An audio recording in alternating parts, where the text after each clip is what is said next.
السلام علیکم ورحمۃ اللہ وبرکاتہ۔ الحمد للہ رب العالمین والصلاة والسلام علی رسولہ الکریم، اما بعد۔ عن ابی سلمۃ رضی اللہ تعالی عنہ ان عائشۃ رضی اللہ تعالی عنہا حدثته قالت لم يكن النبي صلی اللہ علیہ وسلم يصوم شهرا اکثر من شعبان فإنه كان يصوم شعبان كله۔ صحیح البخاری حدیث نمبر 1970۔ پیارے ناظرین، ماہ شعبان سے متعلق ہماری گفتگو چل رہی ہے۔ آج ماہ شعبان سے متعلق دو اہم مسائل پر ہماری آپ سے گفتگو ہوگی۔ سب سے پہلا جو مسئلہ ہمارا ہے وہ یہ ہے کہ کیا شعبان کے پورے مہینے کا روزہ رکھ سکتے ہیں یا نہیں رکھ سکتے ہیں۔ اسی طریقے سے جو دوسرا ہمارا مسئلہ ہے وہ یہ ہے کہ کیا کوئی 15 شعبان کے بعد 15ویں شعبان کے بعد روزہ رکھ سکتا ہے یا نہیں رکھ سکتا ہے۔ تو سب سے پہلا جو مسئلہ ہے وہ یہ ہے کہ اگر کوئی شخص پورے شعبان کا روزہ رکھنا چاہے تو رکھ سکتا ہے یا نہیں رکھ سکتا ہے۔ ابھی میں نے جو حدیث آپ کے سامنے پیش کی ہے، اس حدیث کو اما عائشہ رضی اللہ تعالی عنہا نے بیان کیا۔ ابی سلمہ رضی اللہ تعالی عنہ سے کہتی ہیں اما عائشہ رضی اللہ تعالی عنہا، اللہ کے رسول صلی اللہ علیہ وسلم شعبان کے مقابلے میں کسی مہینے کا اتنا زیادہ روزہ نہیں رکھتے تھے، یعنی جتنا شعبان کا روزہ آپ نے رکھا ہے اتنا کسی اور مہینے کا آپ نے روزہ نہیں رکھا ہے۔ فَإِنَّهُ كَانَ يَصُومُ شَعْبَانَ كُلَّهُ، آپ صلی اللہ علیہ وسلم پورے شعبان کا روزہ رکھتے تھے۔ پیارے سامعین، اس حدیث سے ہمیں کیا پتہ چلا کہ آپ صلی اللہ علیہ وسلم پورے شعبان کا روزہ رکھتے تھے۔ پتہ یہ چلا کہ اگر کوئی شخص پورے شعبان کا روزہ رکھنا چاہے تو پورے شعبان کا روزہ رکھ سکتا ہے، لیکن اس مسئلے کے اندر اختلاف ہے، اور وہ یہ ہے کہ کچھ لوگوں کا کہنا ہے، کچھ علماء کا کہنا ہے کہ پورے شعبان کا روزہ نہیں رکھ سکتے، اور کچھ علماء کا کہنا ہے کہ پورے شعبان کا روزہ رکھ سکتے ہیں۔ جن لوگوں کا کہنا ہے کہ پورے شعبان کا روزہ نہیں رکھ سکتے ہیں، وہ اس حدیث کے اندر اما عائشہ رضی اللہ تعالی عنہ کی جو روایت ہے اور اس کے اندر جو لفظ کلہ وارد آیا ہوا ہے، وہ لوگ کہتے ہیں یہاں پر لفظ کلہ سے مراد اکثرہ ہے، یعنی اغلبہ، یعنی آپ صلی اللہ علیہ وسلم شعبان کے اکثر دنوں کا روزہ آپ نے رکھا، یعنی شعبان میں اکثر آپ نے روزہ رکھا ہے، پورے شعبان کا آپ نے روزہ نہیں رکھا ہے۔ اور جو لوگ یہ کہتے ہیں کہ پورے شعبان کا روزہ رکھ سکتے ہیں، تو ان میں سے ابن باز رحمۃ اللہ علیہ کہتے ہیں کہ اگر کوئی شخص پورے شعبان کا روزہ رکھنا چاہے تو وہ پورے شعبان کا روزہ رکھ سکتا ہے، اور اگر کوئی شخص یہ چاہتا ہے کہ پورے شعبان کا نہ رکھ کر کے بلکہ آدھے شعبان کا یا آدھے سے کم صرف 4-5 شعبان تک روزہ رکھنا چاہے، جتنا بھی اس کی استطاعت ہے، جیسے بھی، تو ایسی شکل میں وہ روزہ رکھ سکتا ہے، اسے اختیار ہے، دونوں کی گنجائش ہے، چاہے تو پورے کا رکھ لے اور چاہے تو آدھے کا یا آدھے سے کم کا رکھ لے۔ اور ان کی جو دلیل ہے وہ یہ ہے، صحیح مسلم کے اندر ایک روایت ہے، کان صلی اللہ علیہ وسلم یصوم شعبان کلہ کان یصوم شعبان الا قلیلا۔ کبھی ایسا ہوتا آپ صلی اللہ علیہ وسلم نے مکمل شعبان کا روزہ رکھا، اور کبھی آپ صلی اللہ علیہ وسلم نے مکمل شعبان کا روزہ نہ رکھ کر کے بلکہ شعبان کے کچھ دنوں کا آپ نے روزہ رکھا ہے، بس یہی ہے۔ تو اس سلسلے میں انسان کو اختیار ہے، چاہے تو مکمل شعبان کا روزہ رکھ لے ابن باز رحمۃ اللہ علیہ کے فتوے کے مطابق اور جو حدیثیں ان کی ہیں، یا پھر چاہے تو آدھے شعبان کا روزہ رکھ لے، دونوں کی گنجائش ہے انسان کے پاس۔ اسی طریقے سے اگلا مسئلہ ہمارا جو ہے وہ یہ ہے کہ اگر کوئی شخص 15ویں شعبان کے بعد روزہ رکھنا چاہتا ہے تو کیا وہ 15ویں شعبان کے بعد روزہ رکھ سکتا ہے یا نہیں رکھ سکتا ہے۔ دراصل اس مسئلے میں اختلاف کی جو وجہ ہے وہ یہ ہے کہ 15ویں شعبان کے بعد روزہ رکھنے سے حدیث کے اندر جو منع کیا گیا ہے، اس حدیث کی صحت پر علماء کے مابین اختلاف ہے۔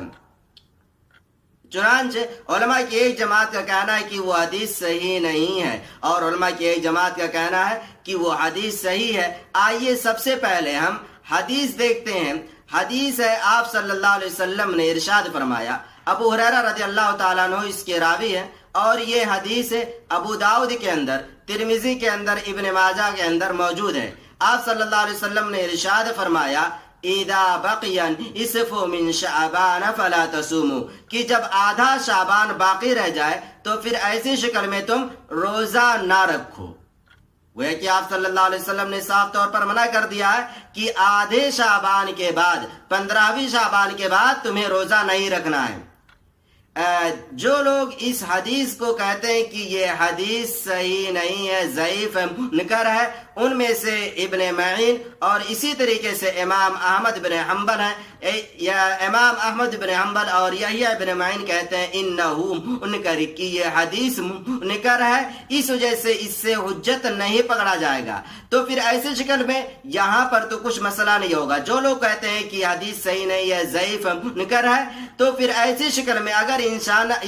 15ویں شعبان کے بعد روزہ رکھنا چاہتا ہے تو رکھ سکتا ہے، کیونکہ جب حدیث ہی صحیح نہیں ہے تو پھر ایسی شکل میں ضعیف حدیث سے استدلال بھی صحیح نہیں ہوگا۔ تو جب استدلال صحیح نہیں ہوگا تو پھر عمل کہاں سے صحیح ہو سکتا ہے؟ تو اس وجہ سے اگر کوئی شخص 15ویں شعبان کے بعد روزہ رکھنا چاہے تو رکھ سکتا ہے، ان لوگوں کے یہاں جو کہتے ہیں کہ یہ حدیث صحیح نہیں ہے۔ لیکن جو لوگ کہتے ہیں کہ یہ حدیث صحیح ہے، ان میں سے علامہ البانی رحمۃ اللہ علیہ ہیں، علامہ ابن القیم رحمۃ اللہ علیہ ہیں، ان لوگوں کا کہنا ہے کہ یہ حدیث صحیح ہے۔ اب اگر ہم اس حدیث کو صحیح مان لیتے ہیں تو پھر ایسی شکل میں کیا کیا جائے گا؟ چونکہ حدیث صحیح ہے اور آپ نے منع کیا ہے، تو ایسی شکل میں یہاں پر یہ جواب دیا جاتا ہے، ابن باز رحمۃ اللہ علیہ اور دیگر علماء نے یہ جواب دیا ہے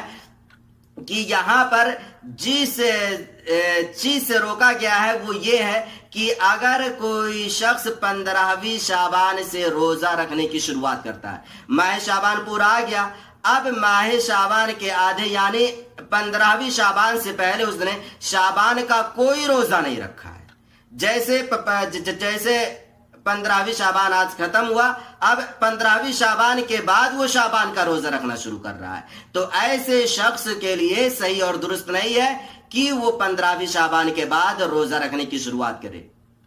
چونکہ اس نے 15ویں شعبان سے پہلے روزہ نہیں رکھا ہے، اس وجہ سے 15ویں شعبان کے بعد بھی اب وہ روزہ نہیں رکھ سکتا۔ ہاں اگر کسی نے 15ویں شعبان سے پہلے 2 دن، 4 دن، 5 دن روزہ رکھا ہے تو ایسا شخص 15ویں شعبان کے بعد بھی روزہ رکھ سکتا ہے، اس میں کوئی حرج نہیں ہے۔ لیکن اسی کے ساتھ ساتھ 2-3 چیزوں کی اور وضاحت لازمی ہے۔ ان میں پہلی چیز یہ ہے کہ اگر کوئی شخص ایسا ہے جس کا وہ یہ معمول ہے کہ وہ شخص ہر مہینے کی جو ایام بیض ہوتے ہیں، یعنی 13 تاریخ، 14 تاریخ، 15 تاریخ، وہ ہر مہینے میں اس کا معمول ہے کہ وہ ایام بیض کا روزہ رکھتا ہے، تو اس شخص کو اس حدیث سے مستثنی قرار دیا جائے گا، الگ قرار دیا جائے گا، وہ اس ممانعت میں داخل نہیں ہوگا، وہ ایام بیض کا روزہ اپنے معمول کے مطابق رکھے گا۔ اسی طریقے سے اگر کوئی شخص ایسا ہے جس کا یہ معمول ہے کہ وہ ہر ہفتے سوموار اور جمعرات کو روزہ رکھتا ہے، چونکہ آپ کا یہ معمول تھا کہ آپ صلی اللہ علیہ وسلم سوموار اور جمعرات کا روزہ رکھتے تھے، اسی طریقے سے اس کا بھی وہ شخص بھی آپ صلی اللہ علیہ وسلم کی سنت پر عمل کرتے ہوئے سوموار اور جمعرات کا روزہ رکھ رہا ہے، تو ایسا شخص اگر اس نے شعبان میں 15ویں شعبان سے پہلے شعبان کا کوئی روزہ نہیں رکھا ہے، لیکن 15ویں شعبان سے پہلے چونکہ اس کا معمول تھا تو وہ سوموار اور جمعرات ہی کا صرف روزہ رکھتا ہے، تو ایسا شخص 15ویں شعبان کے بعد بھی جب جمعرات یا سوموار آئے گا تو وہ اپنے معمول پر عمل کرتے ہوئے سوموار اور جمعرات کا روزہ رکھ لے گا، اور اس کو اس ممانعت کے اندر نہیں شامل کیا جائے گا۔ یہاں تک کہ اگر کل رمضان ہے اور آج سوم ہے یا جمعرات ہے تو ایسا شخص بھی جو سوموار اور جمعرات کا روزہ ہمیشہ رکھتا آ رہا ہے، اس کی عادت معمول ہے، اگر کل رمضان ہے، آج سوموار پڑ رہا ہے تو آج وہ روزہ رکھ لے گا، اور پھر وہ اس ممانعت میں بھی نہیں داخل ہوگا کہ آپ صلی اللہ علیہ وسلم نے کہا ہے کہ رمضان سے 1 دن پہلے یا 2 دن پہلے روزہ نہیں رکھ سکتے، چونکہ اس کا معمول ہے، اس وجہ سے وہ اس پر عمل کرتے ہوئے روزہ رکھ لے گا اور وہ اس سے الگ اور مستثنی قرار دیا جائے گا۔ اسی طریقے سے اگر کوئی شخص ایسا ہے کہ جس کا روزہ پچھلے رمضان میں چھوٹ گیا ہے تو وہ اس روزے کی قضا کر رہا ہے، یا اسی طریقے سے اس نے کوئی زر مان رکھا تھا اور اس پر روزہ واجب ہو گیا ہے، تو ایسی شکل میں اس نے گرچہ 15ویں شعبان سے پہلے روزہ نہیں رکھا ہے، وہ 15 شعبان کے بعد وہ اپنے روزے کی قضا کر سکتا ہے اور وہ اس ممانعت میں داخل نہیں ہوگا۔ تو خلاصے کلام جو ہمارا نکلا ہماری پوری گفتگو کا وہ یہ ہے کہ اگر کوئی شخص پورے شعبان کا روزہ رکھنا چاہتا ہے تو رکھ سکتا ہے، اور اگر چاہتا آدھے ہی شعبان کا روزہ رکھے اس سے کم کا تو وہ رکھ سکتا ہے، دونوں کو گنجائش ہے۔ اسی طریقے سے اگر کوئی ایسا شخص ہے جس نے